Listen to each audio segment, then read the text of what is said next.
what's up everyone? Welcome back to my YouTube channel, and if you're new here, don't forget to click the subscribe button and click the notification bell beside it for you to get notified whenever I upload new videos in this channel. For today's video, I'm going to teach you how to get Binance app in your mobile phone. At para sa mga hindi nakakaalam, Binance is the world's #1 cryptocurrency exchange by trading volume. So ito yung laging ginagamit ng mga karamihan sa pagta-trade ng kanilang mga cryptocurrencies. Tuturuan ko nga kayo kung paano siya makukuha at madadownload at paano siya mabe-verify. So if you're interested, just keep on watching. So para makakuha kayo ng Binance, punta kayo sa App Store nyo and search nyo Binance.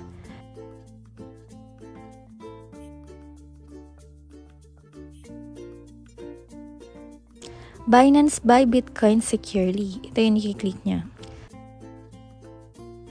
At makikita nyo dito yung what's new preview. So, basahin natin itong nasa preview. So, this Binance app helps you buy, sell, and manage crypto.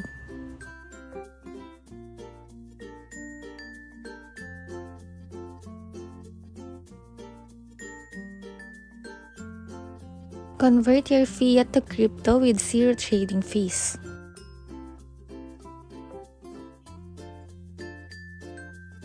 And yan, makikita nyo dito. Track, analyze your gains, profits, what's new, convert page optimization, P2P added, add price alert with specific payment method.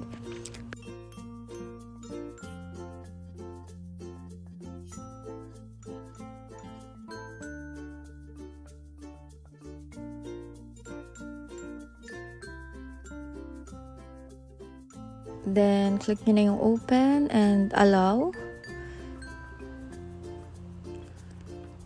So, maglo-loading lang siya. Sign up with email or phone. Akin, continue with Apple na lang yung gagawin ko. Yan, Face ID. And okay na. And X nyo lang tong enable passkey. And may mga tutorial dito, guide niyan. I-verify na natin yung aking account. Check lang yung residency. Add yung Philippines. And then click nyo yung continue. Lagay nyo yung name, middle name, last name. And click nyo ulit yung continue. And then nationality, lagyan natin Philippines. And date of birth.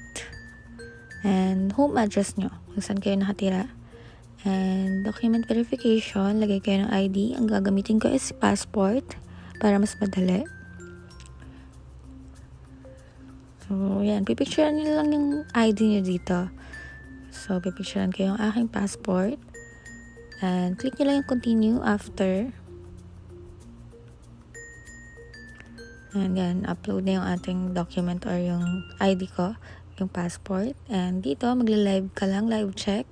Papatunghin ka lang dyan. Blink. And open mouth.